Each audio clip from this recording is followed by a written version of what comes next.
Subject: AI Omega. Species: human-created artificial intelligence. Species description: no physical description available. Ship: not applicable. Location: multiple. The organics went into an absolute frenzy when news of the prisoners spread. It was almost difficult to keep up with it all, but thankfully I didn't have to try.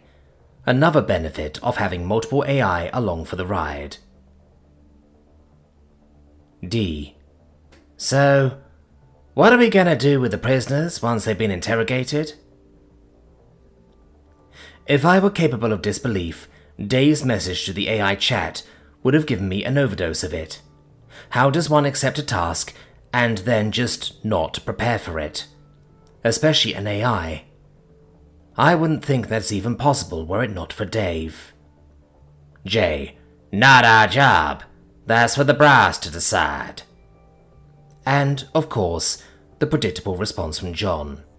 It's as good of an answer as any, and I was tempted to leave it at that, but... Oh, they will, as the moniker of prisoner suggests, be imprisoned. There are standard operating procedures in place, even for a situation as niche as the one we're currently in. You should reference them. T. Yeah, Dave. Do your homework. D. Very funny, Tim. Good joke. And you're absolutely right, Omega. I will brush up on the various SOPs. But the reason that I ask is because I've been observing the prisoners. One of them is obviously hostile to us. The other, though, seems interested in our war against the On the Union, as if it would also like to partake in the war against the On the Union. If we didn't have to keep them imprisoned, I would suggest using them as an agent of some sort. I would be lying if I said the thought hadn't occurred to me as well. However, the mission required stealth. Therefore, covering our tracks took precedence. We had to make sure the prisoners weren't missed. The easiest way to do that was to blow up the anti-gravity generator and falsify their demise. The On the Union isn't the most efficient organization I've ever seen, but even they would probably notice someone coming back to life, especially with the kind of data they keep on their drones. Oh, there are complications, but it will be taken under advisement. Not a bad suggestion though, Dave. After giving Dave its due, I began to go over what I had learned about the OU systems again. They were technologically inferior in almost every way, but they were vast. As such, they had discovered technological branches that the denizens of the Milky Way had not. I wasn't able to grab much data in regards to their tech because it had been difficult to hide my presence, and even harder to erase my footprints without discovery. But I had been able to get in and root around a little bit without them noticing the incursion. Omega, Captain Reynolds asked an empty room. Yes, Captain, I replied. I believe we're prepared for the interrogation. If you would kindly inform the guards. It will be done. The room that was empty, save for Reynolds, was a standard interrogation room featuring a panel of tinted glass.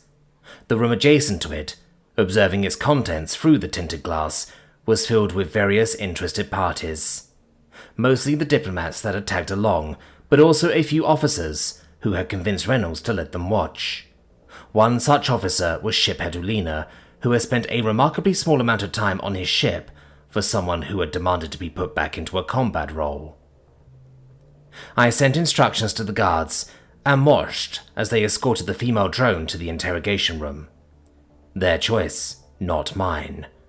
The female was smaller than the male, and as such they likely believe her to be less deadly. Probably not the case, but old instincts die hard.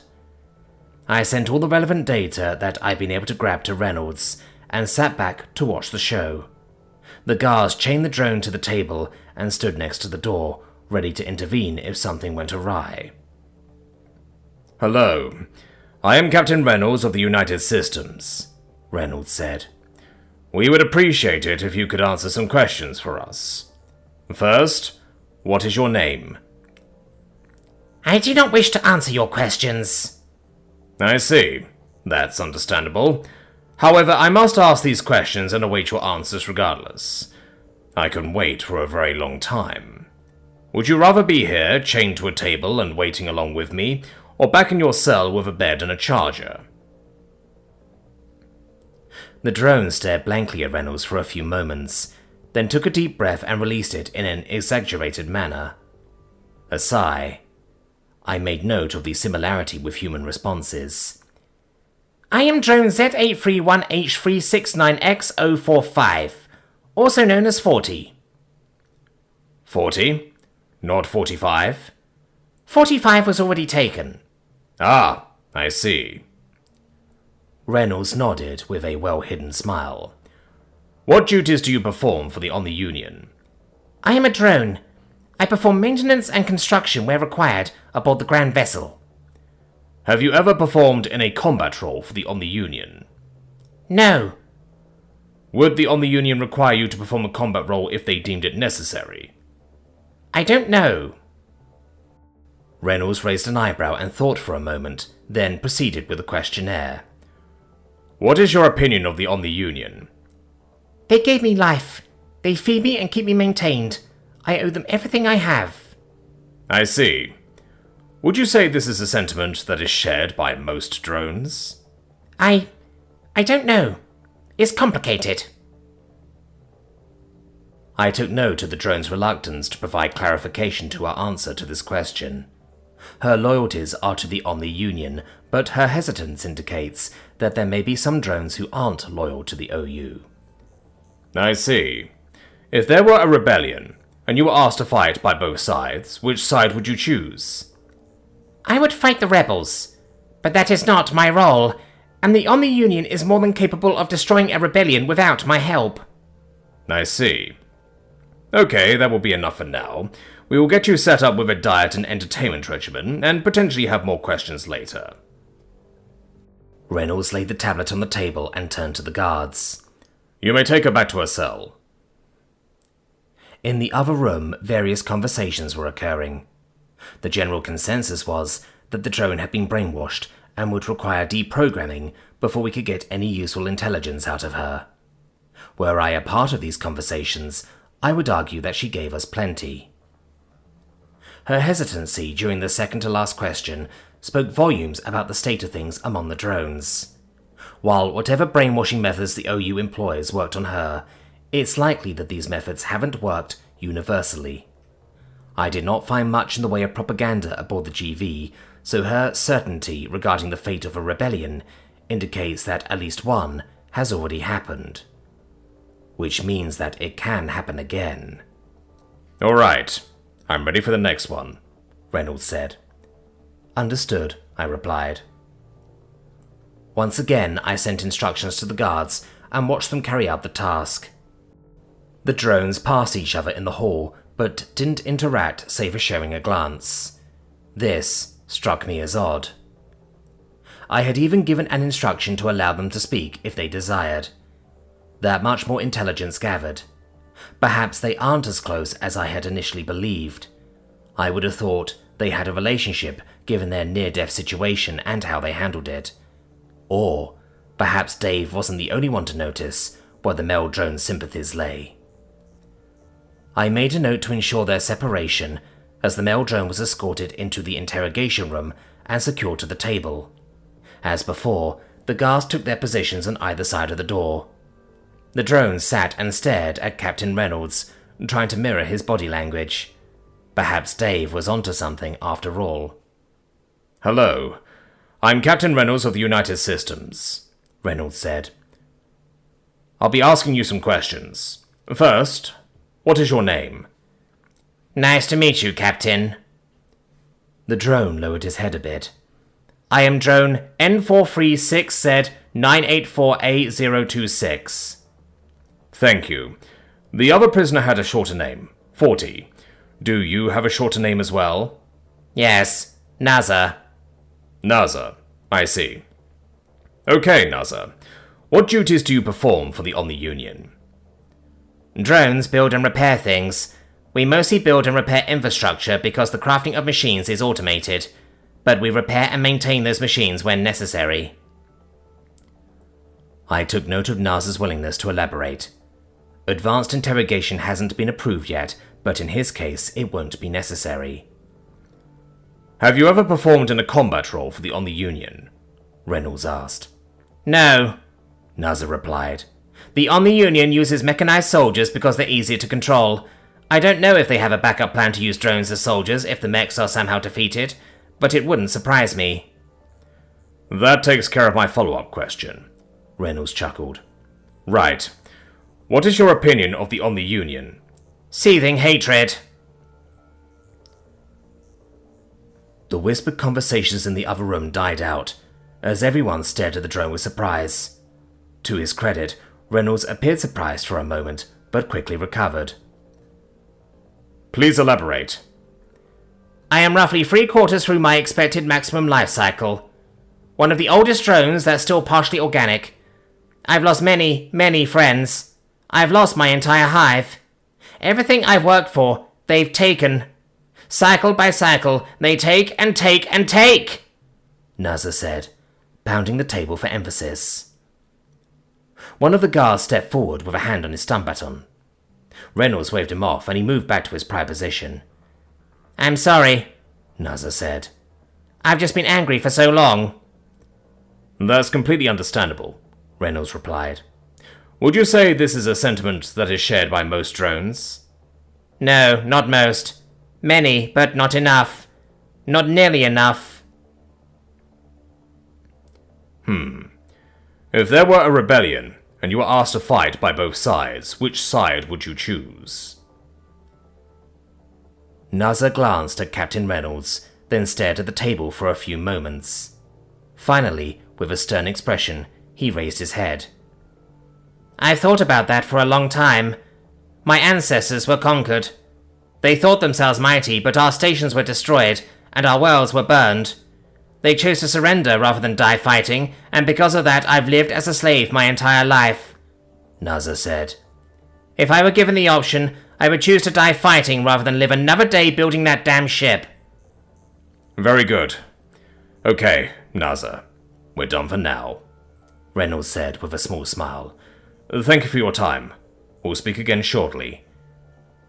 If there's any way that I can help, don't hesitate to let me know, Naza said, as the guards disconnected him from the table. Reynolds nodded at the drone, as the guards escorted him from the room. The conversation in the adjoining room restarted with a more excited tone. I submitted the recording of the interview, the transcript and my notations to command back in the Milky Way. What do you think, Omega? Reynolds quietly asked. I will have to consult with our superiors before I share my thoughts, Captain. Ah, yes, of course. I returned to my tasks aboard the ship, snooping on various points of interest. The blood tests were complete, and Dr. Zickler was trying to explain to the nurses the significance of his findings as he typed away at his computer. I immediately rejected the biopsy requests that he was sending and checked to see what the doctor discovered. The drone showed signs of eugenics, but wasn't outside of our expectations. Slavers have always tried to make their slaves bigger and stronger through sloppily crafted breeding programs. This wasn't what had Dr. Zickler excited. His big discovery was evidence of genetic tampering. Humanity is no stranger to genetic tampering. The genetically altered, or genouts, were evidence of that. But this was entirely different. Humans are turned into genouts by changing the DNA that they already have, turning on desirable genes and turning off undesirable ones. The drones, though, had undergone gene splicing. Foreign DNA had been forcibly introduced to their genetics. Unlike a genout, whose children won't inherit their alterations, whatever species the drones originated from were forever changed. Comparing the findings with the data I'd gathered on drone anatomy solved a lot of mysteries. The DNA resulted in organs that were kept viable by machinery. Ironically, these organs allowed the drones to receive prosthesis with little to no chance of rejection, regardless of how invasive the prosthetic is. This, of course, forces a reliance on machinery that the Omni Union is likely taking full advantage of. Controlling slaves down to their very genetics. At least they're clever in their barbarism. Still, it will be immensely satisfying to watch it all burn down around their ears. Assuming they have ears. I decided that my next foray into the Grand Vessel would be focused on obtaining more information about the drones. My primary focus had been to gather what data I could about the Grand Vessel's defenses, and the only reason I grabbed any data on the drones was because of the Marines' encounter with them. Unfortunately, the OU's networks were quite busy, so I was only able to gather a little bit of data on both subjects. From what I was able to gather about the defenses, though, the only concern is how many can be deployed at once. There are strategies for that. The drones, though, would require careful thought and planning. Once the OU is defeated, United Systems law will not allow them to surrender while keeping their slaves. We'll need a plan for the drones, a place where they can live, and a method of eliminating their dependence on machines. There may be a controversy regarding the former, as it will take multiple habitable and uncolonized planets to house them all. I found myself watching the drones, remembering something that Naza had said. "It's been a long time since a species qualified for enslavement, though." I wondered if humanity would qualify. As a species, their strength to endurance ratio is quite high. I wondered if humanity would qualify. As a species, their strength to endurance ratio is quite high. They're also intelligent and cunning, but the same could be said for most species. Some are violent, some are docile. Definitely a wide list of pros and cons. A transmission from the Milky Way interrupted my musings. I expected documents, audio, and media. What I received instead was an updated memory file from an instance that was left behind, likely containing the various reactions from the data I sent. With a measure of amusement, I synced the memory files.